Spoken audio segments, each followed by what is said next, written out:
Hello, I'm Mario Toneguzzi, co-editor-in-chief of Retail Insider. Joining me today is Gary Newbury, who is an expert on end-to-end retail supply chain networks. Thanks for joining us today. Hey, Mario. Good to be here again. Okay, so what is the biggest mistake Canadian retailers are making when it comes to supply chain networks these days, and why does it keep happening? Well, I think there's a number of issues. I'm going to go through about five key issues, but let me just frame this for a starter for 10. I think a lot of what we're seeing in retail supply chains right now isn't new. What is new is the margin for error has disappeared, and that probably disappeared over the last year or two, particularly the last year, with the impact of tariffs and whatnot. Retailers continue to use this broadly the same operating models built for a much simpler world. If you can imagine going back to 2019 when the world was bliss and we just place orders in and supplies on the Far East. You know, 2, 3, 4 months later, the stuff would arrive, and we saw that whole chain of events sort of unravel during the restrictions. But I don't think we learnt too much from that. So we've still got basically the same operating models, how we do things around here. The world is getting more and more complex. So we need to actually reevaluate the ability of those operating models to actually do what we want them to do going forward, because we're not going to go backwards anymore. Hmm. So some of the core kind of areas I see a lot of in the conversation I'm having summarize that by saying the cost pressure is structural now. It's not a situation where we can just phone up a supplier and say, look, if you can't do it a bit cheaper, we'll find somebody else. So we have to now start thinking about how we re engineer our fundamental operating model. Complexity is outpaced discipline. Even if you were some of the most disciplined retailers, the level of complexity we're facing with consumer trends, AI, and all the other things, tariffs, whatever, it's making our life, our world very complex, and our discipline is starting to really, at the edges, starting to get frayed. And the other thing is technology hype is ahead of executional reality. So we're hearing a lot about AI, and I'm a big supporter of the idea of AI and deploying AI into retail orientated environments. But we also have to think about not having these huge pictures, huge visions of exactly how this is all going to be automated. And we don't need humans, we don't need this, we don't need that, we don't need stores, we just automate it all. I think we're a long way off from actually landing that successfully. So I think that 2026 won't reward ambition, it will reward clarity and operational discipline. So one of the first issues I've got on my list, which I've carefully prepared, is that supply chain cost is a design problem, not a negotiation. So we've got labour costs. We've also got issues around availability of labour, actually getting the right kind of talent into to work our stores, work our supply chains. Transportation is very expensive and very patchy as well. One minute we've got a lot of capacity, next minute we've got no capacity, and trying to work around those issues. And inventory carrying costs, none of these are reverting to some prior time. They're actually just going higher and higher and becoming more and more, in some ways, inflexible. Retailers wanting normal to return and banking on normal returning, they're already behind. And cost control now means redesigning the flow as opposed to just, as I say, squeezing up vendors. So the most important point from his heading is you can't spreadsheet your way out of a structurally expensive supply chain. You have to re-engineer it. And I think that the sooner that retailers can recognise this, because not all retailers understand the machinations, let's say, of a supply chain. They need to really get close with their supply chain teams and really understand what are the blockages, how do we re-engineer this to actually reduce our costs on a sustainable basis rather than just taking some heads out and hoping for the best. The second point is last mile has expanded faster than control. If we can cast our mind back to restrictions, some operators, some retailers didn't actually have very much of an e-commerce presence. You could go onto the website and make an order, and maybe 5-7 days later it might appear on your porch, or you might get a phone call from a store saying, "Hey, your goods are here, come and collect them." Yeah. But we added on things as retailers. We just added on things. We put in some new software. We created click and collect. We sometimes got a bucket and put a bit of concrete in the post, say park here, this is slot 1.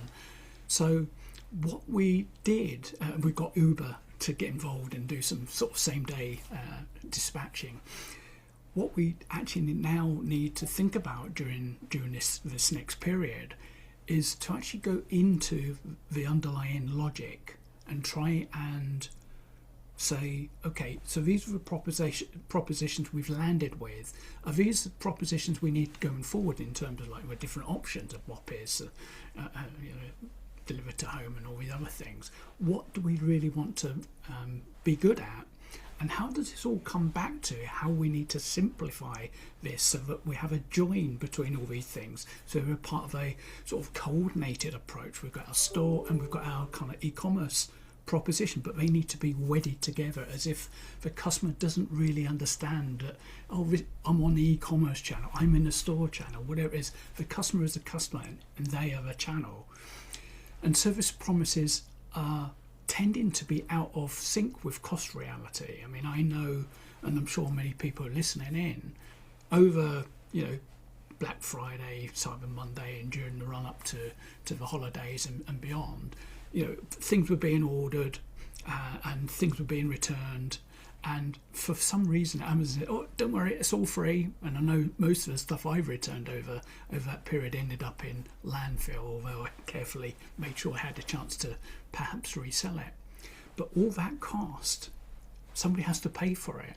And I think there's a disconnect between the price on the shelf, albeit the virtual shelf, and the subsequent activity of getting it to the customer, whether or not it's at a store or at home or some other place, and then the risk that they will send that stuff back and we have to deal with it. Can we put it back on the shelf? Do we have to give them an immediate refund before we get the product? Or what happens if a product's defective? There's so many things that probably have been kind of swept under the carpet, but it will blossom up as a real big issue from a cost perspective.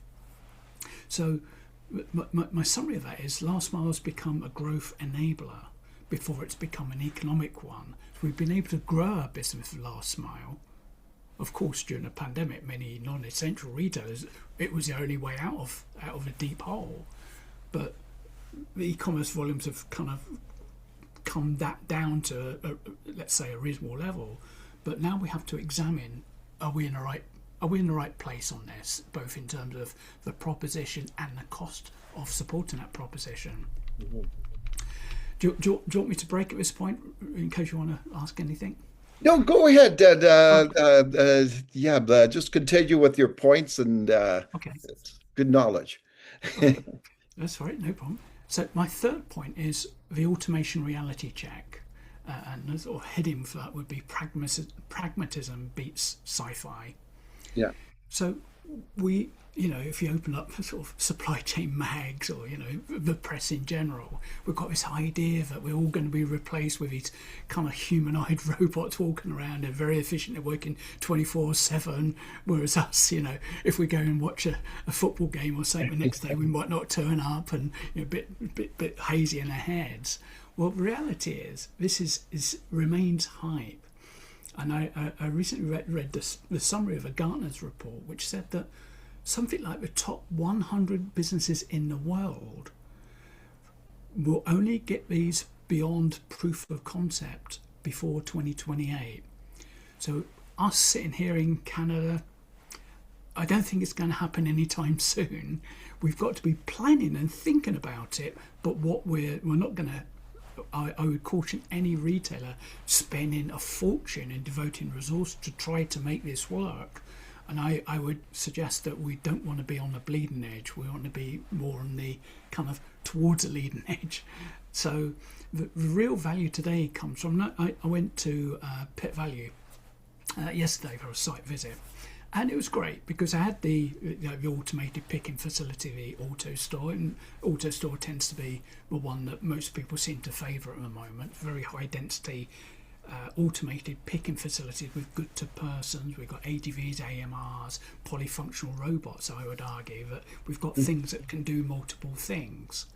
But I think when I'm talking to retailers, they're rushing off to try and automate everything possible. But I'd say, well, what are your processes? Do you understand your processes? What are you doing around technology around those processes? How are you collecting that data? And how reliable is that data? How consistent and understandable is that data? Once you got to that I would say that point of the maturity curve, start thinking about automation then, not first. You don't go for automation first, because more often than not we find that when we scratch the surface on processes, they are a little bit flaky, let's say. They don't always, you don't have a defined input. You run it through the process and you have a defined output. It tends to be a little bit more requiring manual intervention, let's say. So the kind of summary for me on that is the future of warehouse automation is quiet, practical and boring. And that's why it works. If we think of automation as like really sexy and really exciting and febrile almost, that's when we're going to make mistakes. We have to be very deliberate, very quietly deliberate about how to implement the things that are required to start to be able to automate. So another area, my fourth one, is we can't think about the supply chain or any other part of a retail business without thinking about not only AI but also cyber risks, cyber threats. Mm-hmm. And in my mind, they're kind of converging. We've had this over the last few years. We've had lots of cyber issues, breaches of data and whatnot. And then we have AI coming along saying that in order to get the best return out of AI, we need more data, more organised. And on top of that, alongside that, we're trying to say we want to orchestrate our suppliers. So we want to orchestrate our overall supply chain. So we're not just thinking about our warehouse and our transport fleet, our inbound, outbound, whatever. We're actually trying to interact dynamically with our suppliers, maybe even their suppliers, which means that we have to expose our core systems to people, other organisations. And it's through that we create more risk around the exposure of that data and our core systems to unintended consequences. And I think in some ways, running alongside that, although I know retailers are running on with agentic AI, trying to automate certain parts of their generation of actionable insights and how they perhaps start to interact with customers through the website, through in store. But I think that our general approach to the adoption of agentic AI is going to be quite cautious within the logistics space. We just want to be very clear that we have our inputs, we have our process for the agentic AI, and we can define what those outcomes are going to be, and that happens consistently. Mm-hmm. So we need to build that confidence before we start just rip the plaster off and go, right, AI, let's go. So alongside that, we also, we can think about AI as, we're going to land it, it's going to change everything, and we're going to be so much more profitable. But the reality, life doesn't work like that, because we have to check our culture, we have to check our processes, redesign those as necessary, make sure the data is collected at the right point, make sure that data is comprehensible, then we can offer it up to AI to do something more than we could as humans. And that's where the AI really kicks in, is once we've got all the data organised as a consistent array, then it can do things that we could only think were impossible a year or two ago. So I think my summary of this bit is, during this next time period, 2026, I think control will matter more than novelty. So saying we're into AI and doing this, that and the other, it's kind of, I always, like, when I'm listening to it, I'm thinking, are you actually in control of the business and what you're intending to do? Hmm. And the fifth point, sourcing volatility. So we've got foreign exchange, and I'll probably touch on this from a geopolitical point of view, trade and fragility generally. So the if we just think about January and all the trade, all the tariff stuff that's gone on there with Greenland and stuff, now it's gone quiet. It's gone Yeah. quiet for a few days. Doesn't mean it's gone away. Yeah. Because February's another month. So I wonder what else might percolate up there where we have this potential threat of somewhat extreme use of tariffs to achieve a negotiated settlement in an era of trade, or in the question of Greenland and a land occupation or not. So that whole era of tariffs remains a big exposure for many businesses, particularly those ones which either import abroad. So if our government gets tied in with imposing tariffs on stuff coming into the retail supply chains, or our retailers or associated business exporting to the US, it's it forces us to really think about where the risks are and what we need to re-engineer to make sure that we are continue to be cost competitive. Hmm. Now, of course, we have, and this is from a geopolitical point of view, we have a large budget being planned to be spent at some point, generational spending, whatnot, which means heavy levels of funding, raising money on world markets, etc. So our bond yields will go up, which will force interest rates up, and will, in line to that, almost counterintuitively, foreign exchange rates will go up, and that's just exactly at the wrong time. We want the foreign exchange rates, if we're exporting, the foreign exchange rates to go down. Of course, if you're importing, foreign exchange rate going up is great because things become just that little bit cheaper. But we're talking about the biggest threat we have as Canada is the how would I say, the indulgence we've had with selling so much to the US, and then that which has been trade tariff free for quite some time and continues to be tariff free. But we have got the CUSMA agreement review coming up, and although he says he wants to rip it all up and we don't need anything from Canada, well, they do, unfortunately. But the way that he will, Trump will kind of navigate that, we'll be hearing some wild claims. You're going to put 200% tariff on that. We want this, we want that, and whatnot. So if you're trying to pick your way through that, firstly, you need to pay attention to what's being said. Don't take it literally, but try and think about the angle that the US administration are coming from. What might be their win? They're trying to shake out of a tree. And if that happens, if that materializes, what do we need to do in the supply chain and the wider business to make sure that we're prepared for that? Hmm. Now, the other thing around it is nearshoring and reshoring to an extent, but I suspect that we won't be doing too much reshoring anytime soon. But nearshoring, diverting from China to, say, Mexico. Interesting enough, some might argue that that's heading towards nationalism. I don't think it is. From a supply chain point of view, it's just managing your risks. We knew during the restrictions that the supply chains broke up. They suffered from what I call asynchronous disruption. So, a port was open, but nothing was coming to it. But the boat was there. Then the boat had to pull off, and then the port became open. It got into a right muddle. And this is the difficulty when we have so many elements of logistics involved with, placing an order on something 3 or 4, 5,000 miles away, and so many intricate segments of logistics operations before it appears. And the good thing about bringing things back to the Americas, and particularly North America, is we've got a very integrated transportation system with trucks and rail and, to an extent, air that get things to places. So there's always an alternative on mainland North America.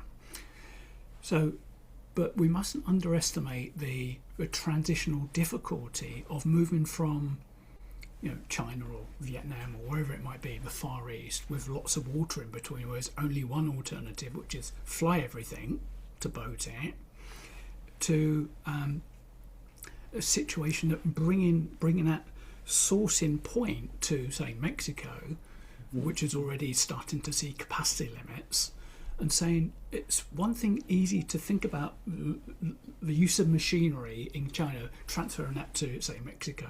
What about all the little suppliers that feed into that? So if I start to scale, can this supplier scale with me? And what is their tiered suppliers? Are they likely to be able to scale as well? So, there's some big risks in this. And I'd say that in general, sourcing strategy is now a board level risk decision and not just merely a procurement exercise where we just find somebody who does it a bit cheaper. So they're my 5 key issues. I don't know if you have any questions around those, Mario. No, you know what, Gary, that was perfect. I was, covered everything on the supply chain network that is happening now, and we should pay attention to. And that's great. I appreciate you taking the time to explain it all. Good, excellent, good. As I say, that if there's any other questions that can't come to you, come to me. Just please send them across, and I'm happy to help. Okay, thanks so much. That was Gary Newbury, who is a expert on the end-to-end retail supply chain network. I'm Mario Toneguzzi, co-editor in chief of Retail Insider. Thanks for joining us today.